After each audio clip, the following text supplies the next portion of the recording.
சரி, ஓகே. அப்ப அப்ப என்னென்னலாம் இந்த லெசன்ல படிக்கிறோம் அப்படின்னா, டிஎன்ஏனா என்ன அப்படின்றத படிப்போம். சர்ச் ஃபார் ஜெனடிக் மெட்டீரியல், அதாவது மரபு பொருளுக்கான தேடல் என்ன, அதுக்கப்புறம் ஆர்என்ஏ வேர்ல்டு, டிரான்ஸ்கிரிப்ஷன்னா என்ன சொன்ன, டிஎன்ஏல இருந்து இன்னொரு, ஆமா, டிஎன்ஏல இருந்து ஆர்என்ஏ தோற்றுவிக்கிறது எப்படி, அப்புறம் ஜெனடிக் கோடு, அதான் கோடான், அப்ப அந்த இன்ஃபர்மேஷனை ட்ரிப்ளெட் ஃபார்ம்ல அது கொண்டு போகும். ஜெனடிக் கோட்னா என்ன, அதை பத்தி படிப்போம். அதுக்கப்புறம் டிரான்ஸ்லேஷன், மொழி ஆக்கம், எம்ஆர்என்ஏல இருந்து புரோட்டீன் சிந்தசிஸ் எப்படி நடக்குது, அதை படிப்போம். அதுக்கப்புறம் ரெகுலேஷன் ஆஃப் ஜீன் எக்ஸ்பிரஷன், ஜீனுடைய வெளிப்பாட்டை ஒழுங்குபடுத்துவது எது, கோப்ரான், சரியா, லாகோப்ரான் ஒரு எக்ஸாம்பிளா நம்ம படிப்போம்.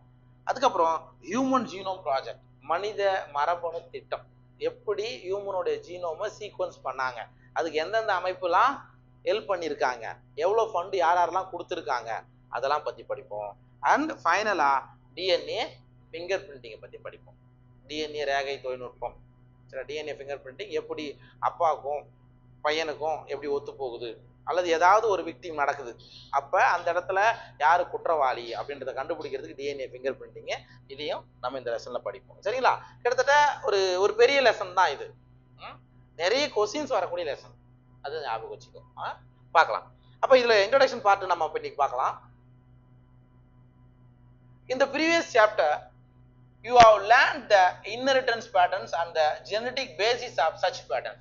அதாவது இதுக்கு முன்னாடி பார்த்த ஜெனடிக்ஸ்ல புரியுதா, principles of inheritance and variation பார்த்தோம் இல்லையா, அதுல என்ன நீங்க கத்துக்கிட்டீங்க அப்படின்னா, இன்ஹெரிட்டன்ஸ் பேட்டர்ன் எப்படி ஒரு தலைமுறையிலிருந்து இன்னொரு தலைமுறைக்கு கடத்தப்படுகிறது அப்படின்றத நீங்க கத்துக்கிட்டீங்க.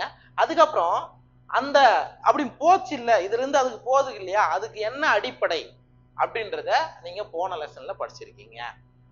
At the time of Mendel, the nature of those factors regulating the pattern of inheritance was not clear. அதாவது மெண்டலுடைய காலகட்டத்துல ஒரு தலைமுறையிலிருந்து இன்னொரு தலைமுறைக்கு கடத்தப்படுவது காரணிகள்னு சொன்னார் இல்லையா, அது நாட் கிளியர். அவர் கிளியர் கட்டா சொல்லல. அதுக்கு ஏதாவது பிசிக்கல் எவிடன்ஸ் அவர் கொடுத்தாரானா, கொடுக்கல. இதான் கடத்தப்படுகிறதுன்றதுக்கான எவிடன்ஸ் எதுவுமே அவர் கொடுக்கல அப்படின்னு அர்த்தம். ஓவர் த நெக்ஸ்ட் 100 years, அடுத்த 100 ஆண்டுகள்ல the nature of the putative genetic material was investigated, culminating in the realization that DNA deoxyribonucleic is the genetic material, at least for the majority of organisms. Sir, அடுத்த 100 ஆண்டுகள்ல என்ன பண்றாங்க அப்படின்னா, நிறைய ஆராய்ச்சி செஞ்சு பெரும்பாலான உயிரினங்கள்ல மரபு பொருளா எது இருக்குது, ஜெனடிக் மெட்டீரியல் எது இருக்குதுன்னு கண்டுபிடிச்சாங்க.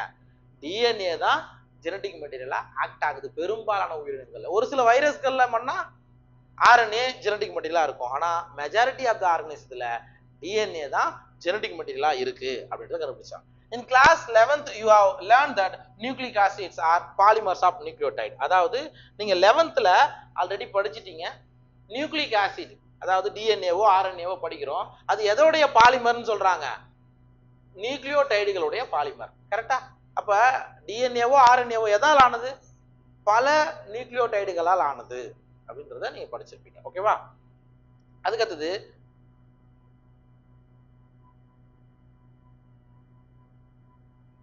deoxyribonucleic acid, that is DNA, and ribonucleic acid RNA are the two types of nucleic acid found in living system. அப்ப இந்த உயிர் உலகத்துல ரெண்டு வகையிலான நியூக்ளிக் அமிலங்கள் இருக்குது. ஒன்னு deoxyribonucleic acid DNA, இன்னொன்னு ribonucleic acid RNA.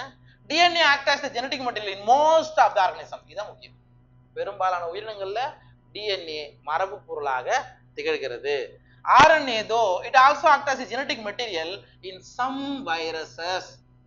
For example, ஏதாவது ஒரு வைரஸ் சொல்லு, QB bacteriophage கேள்விப்பட்டிருக்கிறியா? அதெல்லாம் அப்புறம் காலிஃப்ளவர் மொசைக் வைரஸா, tobacco mosaic virus, sorry, cauliflower mosaic வைரஸ்ல டிஎன்ஏ ஜெனடிக் மெட்டீரியலா வந்துடும். அப்ப ஒரு சில வைரஸ்கள்ல மட்டும் ஆர்என்ஏ ஜெனடிக் மெட்டீரியலா இருக்கு அப்படின்றாங்க. Mostly functions as a messenger. அதாவது ஆர்என்ஏ பெரும்பாலும் ஜெனடிக் மெட்டீரியலாவும் செயல்படுகிறது. சில வைரஸ்கள்ல மேக்சிமம் அது என்னவா செயல்படும், மெசஞ்சரா, டிஎன்ஏல இருந்து இன்ஃபர்மேஷனை கொண்டு போகக்கூடிய மெசஞ்சராகவும் ஆர்என்ஏ ஆக்ட் ஆகும் அப்படின்றாங்க. RNA has additional roles. இது இல்லாம ஜெனடிக் மெட்டீரியலா இருக்கு, ரெண்டாவது மெசஞ்சரா இருக்கு. இது இல்லாம அது வேற என்ன ரோல் செய்யுது? அடாப்டர் அப்படின்னா. அடாப்டர்னா என்னமா? என்னது இது? டிஆர்என்ஏல அடாப்ட் பண்ணிக்கும். எது? ஏதாவது கரெக்டான அந்த எம்ஆர்என்ஏல இருக்கக்கூடிய சீக்வன்ஸை படிச்சு அதுக்கேத்த அமினோ அமிலத்தை என்ன பண்ணிக்கும்? அடாப்ட் பண்றதுதான் டிஆர்என்ஏவோட வேலை. அப்ப ஆர்என்ஏ அடாப்டர் மாலிகுலாகவும் செயல்படுகிறது அப்படின்றாங்க. அண்ட் ஸ்ட்ரக்சரல்னா அதாவது அமைப்பு மூலக்கூறுனா அதான் ஒரு சில வைரஸ்கள்ல ஆர்என்ஏ என்ன இருக்குது? ஜெனடிக் மெட்டீரியலா ஆக்ட் ஆகுது அப்படின்னு பார்த்துக்கோம். And in some cases as a catalytic molecule, சில காரணங்கள்ல சில நிகழ்வுகள்ல அது ஒரு வினையூக்கியாகவும் ஆர்என்ஏ செயல்படுகிறது. அதாவது நீங்க ஜஸ்ட் ஆர்என்ஏன்றது ஒரு நியூக்ளிக் ஆசிடா ஆக்ட் ஆகுது மட்டும் கிடையாது, நியூக்ளிக் அமிலமா ஏதோ ஒரு வைரஸ்கள் இருக்கிறது மட்டும் கிடையாது. அது என்னவா இருக்குது? மெசஞ்சராகவும் இருக்குது, அடாப்டராகவும் இருக்குது, ஸ்ட்ரக்சரலாகவும் இருக்குது, பிளஸ் கேட்டலிட்டிக் ஒர்க், வினையூக்கி, ஒரு வினையை ஊக்குவிக்கக்கூடிய எப்படி என்சைம்கள் செய்யுதோ அந்த மாதிரி ஆர்என்ஏவும் செய்யுதுன்னு சொல்றாங்க. இதெல்லாம் ஆர்என்ஏவுடைய அடிஷனல் ரோல். புரிஞ்சுச்சா? Right. In class 11th you have already learned the structure of nucleotides and the way these monomer units are linked to formed nucleic acid polymers. நீங்க 11thலயே என்ன படிச்சிருப்பீங்க அப்படின்னா நியூக்ளிக் ஆசிடோடைய ஸ்ட்ரக்சரை படிச்சிருப்பீங்க, டிஎன்ஏ உடைய ஸ்ட்ரக்சரை படிச்சிருப்பீங்க. அப்ப அந்த எப்படி பாண்ட்லாம் இணைஞ்சிருக்குது. ஃபார் எக்ஸாம்பிள் நியூக்ளியோசைடு என்னன்னா நைட்ரஜனஸ் பேஸ் பிளஸ் சுகர். என்ன பாண்டு? நைட்ரஜன் காரமும் சர்க்கரையும் என்ன பாண்டால இணையும்? Glycosidic bond. அந்த நியூக்ளியோசைடு கூட பாஸ்பேட்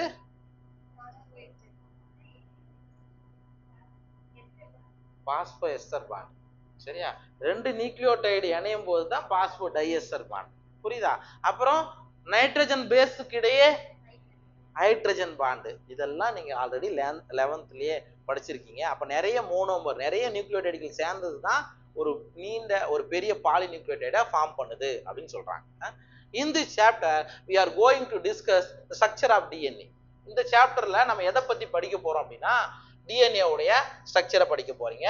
அதுக்கப்புறம் ரெப்ளிகேஷன் எப்படி நடக்குது அப்படின்றத பார்க்க போறீங்க. அதுக்கு அடுத்தது the process of making RNA from DNA, that is transcription. DNA ல இருந்து எவ்வாறு mRNA தோற்றுவிக்கப்படுகிறது, டிரான்ஸ்கிரிப்ஷன் அப்படின்னா என்ன? தமிழ்னா படி எடுத்தலாம். ஓகே, படி எடுத்தலாம். அது இல்ல, டிரான்ஸ்கிரிப்ஷன் என்ன அர்த்தம்? பிரதி எடுத்தல். The genetic code that determines the sequence of amino acid in proteins. அதாவது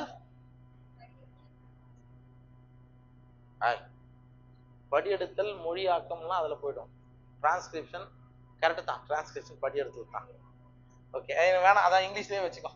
டிரான்ஸ்கிரிப்ஷன் ரொம்ப குழப்பம் தமிழ் வார்த்தை இதுல. The genetic code that determines the sequence of amino acids in protein. அப்ப ஃபார் எக்ஸாம்பிள் AUG அப்படின்னா அந்த கோடு மெத்தியோனைனை குறிக்கும். புரியுதா? அது எப்படி புரோட்டீன்ல ஒவ்வொரு கோடும் ஒரு ஒரு அமினோ அமிலத்துக்கு குறியீட்டு வழங்குகிறது, அதை பத்தி படிப்போம். The process of protein synthesis, that is translation. mRNA இருந்து எப்படி புரத உருவாக்கம் நடக்குது, அதுக்கு பேர் மொழியாக்கம் சொல்லுவோம், அதை பத்தி படிப்போம். And elementary basis of the regulation, எப்படி ரெகுலேஷன் நடக்குது, சரியா? அதோடைய ரெகுலேஷன் எப்படி நடக்குது, mRNA இருந்து எப்படி புரோட்டீன் வருது, நடுவுல ஏதாவது இன்ஹிபிட் பண்ணுதா, அதை பத்திலாம் படிப்போம். அதுக்கு அடுத்தது the determination of complete nucleotide sequence of human genome during last decade are set in a new era of genomics. Genomics அப்படின்றது ஜெனடிக்ஸை பத்தின ஒரு மிகப்பெரிய ஒரு ரிசர்ச் டிவிஷன். அது ஜீனோமிக்ஸ்ல லேட்டஸ்டா ஒரு மிகப்பெரிய அச்சீவ்மெண்ட் அப்படின்னு எதுன்னு பார்த்தாங்கன்னா ஹியூமனுடைய ஜீனோமை சீக்வன்ஸ் பண்ணதான். மனிதனுடைய இந்த முழு ஜீனோமையும் என்ன பண்ணிட்டாங்க, சீக்வன்ஸ் பண்ணியிருக்காங்க. அதை பத்தி படிப்போம். In the last section, the essential of human genome sequencing and its consequence will also be discussed.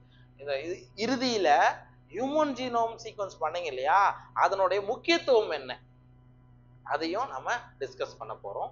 Let us begin our discussion by first understanding the structure of the most interesting molecule in the living system, that is DNA. இப்ப நம்ம எதுல இருந்து ஆரம்பிக்கலாம் அப்படின்னா மிகவும் இன்ட்ரெஸ்டான ஒரு மூலக்கூறான DNA பத்தி நம்ம பார்க்கலாம் அப்படின்றாங்க. in subsequent session இதுக்கு வரக்கூடிய பின்னாடியில we will understand that why it is the most abundant genetic material. ஏன் டிஎன்ஏ மிகவும் அதிகமாக காணப்படக்கூடிய ஒரு மரபு பொருள் அப்படின்றத பின்னாடி வரக்கூடிய பகுதிகளில் நம்ம தெரிஞ்சுக்கலாம். And what it's relationship with RNA, டிஎன்ஏவுக்கும் ஆர்என்ஏவுக்கும் என்ன தொடர்பு இருக்கு அப்படின்றத பின்னாடி வரக்கூடிய பகுதிகளில் நம்ம படிக்கலாம். ஓகே, இதான் ஜஸ்ட் இன்ட்ரோடக்ஷன். டிஎன்ஏவை பத்தி நம்ம நெக்ஸ்ட் இதுல கண்டினியூ பண்ணுவோம்.